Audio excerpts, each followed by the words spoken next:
안녕하세요. 개인 투자자분들의 멘토 프로페서 킹입니다. 4월 22일 기술적 분석이 좋은 모닝 브리핑 출발해 보도록 하겠습니다. 자, 일단 미국 시장 같은 경우에는 하락하는 모습을 보여줬죠.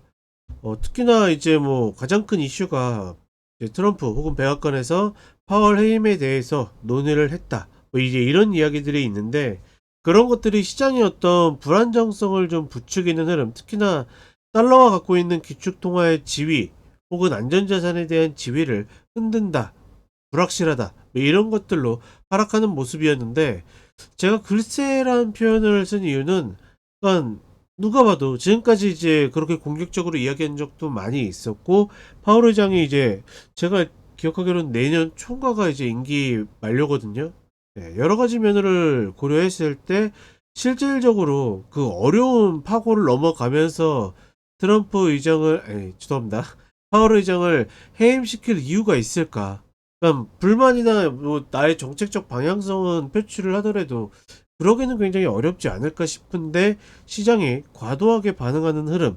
그러니까 그렇다 보니까 오히려 약간 시장의 방향성을 정해놓고 이슈를 갖다 붙이는 그런 흐름이지 않을까라는 모습을 보여주고 있고, 특히나 이런 것들이 가능한 이유는 지금 현물 거래량이 워낙 적습니다. 현물 거래량이 적다라는 것은 언제든지 시장이 선물 세력들이나 이런 쪽에 의해서 좌지우지 될 수 있다라는 거, 그러니까 이런 것들이 결국은 세력의 노름이 되지 않을까 이렇게 보고 있고, 지금 이 흐름에 따라서 미 국채, 그 다음에 환율이 굉장히 변동성이 큰 흐름을 가져가고 있는데, 오히려 이런 것들이 자꾸 시장을 좀 자극한다라고 보고 있습니다. 다만 이런 식으로 좀 이유 없이 내려왔을 때는 또 이유 없이 올라가는 흐름들이 만들어지고 있기 때문에, 제가 생각하는 박스를 조금 벗어나긴 했었거든요. 근데 그럼에도 불구하고 단순하게 슈팅으로 계산을 하지, 이게 추세 혹은 패러다임의 전환이라고 보이진 않는다. 미국 시장은 여전히 좀 추세를 좀 정하기 어려운 박스 흐름이 되지 않을까 이렇게 판단을 하고 있고, 한국 시장은 뭐 계속 똑같죠. 고민할 만한 요인이 없습니다. 그러니까 쉽게 얘기하면 어차피 못 맞춰요. 기본적 분석이든 기술적 분석이든 지금 시장의 방향성에 있어서는 맞출 수가 없기 때문에, 예측이 아니라 내 전략을 기반으로 시장을 바라본다라고 보시면 될 것 같고, 종목이 전략이 있으면 하고 없으면 그냥 계속 지켜봐도 된다라는 거, 이렇게 단순하게 시장을 보시는 것이 좋다라고 판단해 보겠습니다. 자, 그럼 간단하게 차트 보도록 하겠습니다. 자, 일단 나스닥 선물 30분 흐름을 보게 되면 장 마감을 앞두고 좀 반등하는 모습이죠. 대체적으로 이때도 이유 없이 빠졌다고 그랬죠. 이유 없이 빠진 흐름들은 제자리로 갖다 놓는 경향이 크기 때문에, 오늘 흐름에 있어서도 이유 없이 빠졌기 때문에 제자리로 돌아올 가능성이 높지 않겠는가.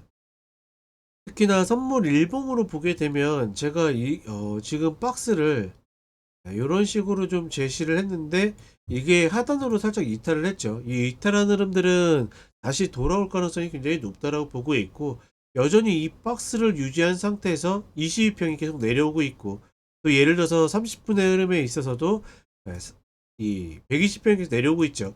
이 자리를 언제 어떤 타이밍에 탈 수 있는가가 굉장히 중요하지 않을까.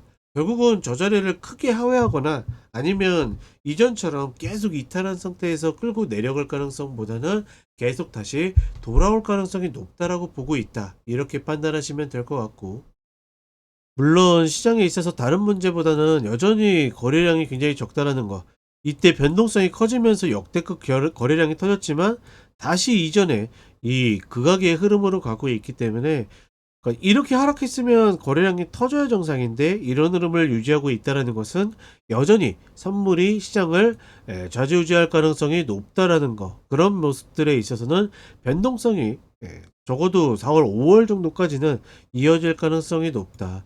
다만 이제 전략적으로는 조금 고민이 되는 거는, 다시 돌아온다 하더라도 저런 슈팅이 나올 때마다 내가 이제 매수로 관점을 두느냐 매도로 관점을 두느냐는 조금 고민스러울 수 있겠죠. 다만 슈팅까지 너무 고민하지 마시고 흐름에 있어서 그냥 따라가면 된다, 이렇게 좀 판단을 하고 있습니다. 그리고 미국 시장은 이제 본격적으로 실적 시즌에 들어가죠.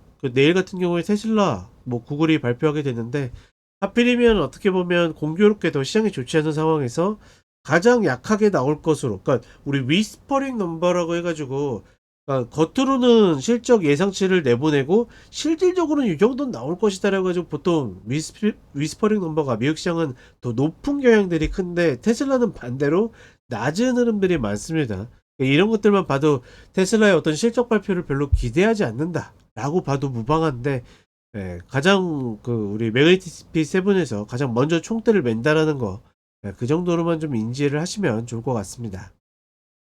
자, 그리고 우리 시장을 오게 되면 2495, 2510 구간에서 이제 또 걸렸죠. 이 구간을 넘어가는가 안 넘어가는가는 알 수 없습니다. 알 수 없어요. 이거를 예측해서 알 수 있다라 그러면 이미 어마무시한 돈을 벌었겠죠. 다만 우리가 알고 있는 건 뭡니까? 여기 내려오면 매수하면 되고, 여기 올라타면 여기를 목표로 해가지고 내주면서 가면 된다. 이 전략을 알고 있기 때문에 얘가 오늘 올라가는지 내려가는지는 별로 중요하지 않아요. 그쵸? 왜냐면 내 전략이 변하지 않기 때문에 그렇게 생각해야지 편하다라고 보고 있고, 다만 중요한 거는 이제 종목들이 그러니까 시장의 흐름에 편승해가지고 움직일 수 있는가. 지금 밑바닥에 있는 종목들은 시세 출발도 제대로 만들어지지 못하는 그런 흐름들이 많이 있습니다. 순환매가 돌지 않고 있기 때문에. 그러니까 그런 식으로 종목들 편차가 크기 때문에 그런 부분들을 신경 써서 가는 거지, 굳이 어렵게 이 시장의 어떤 위아래를 맞출 필요는 없다. 코스닥도 그러니까 지수적인 관점이 조금 불명확할 수 있겠지만 이런 지수를 접근하는 관점에 있어서는 명확하다.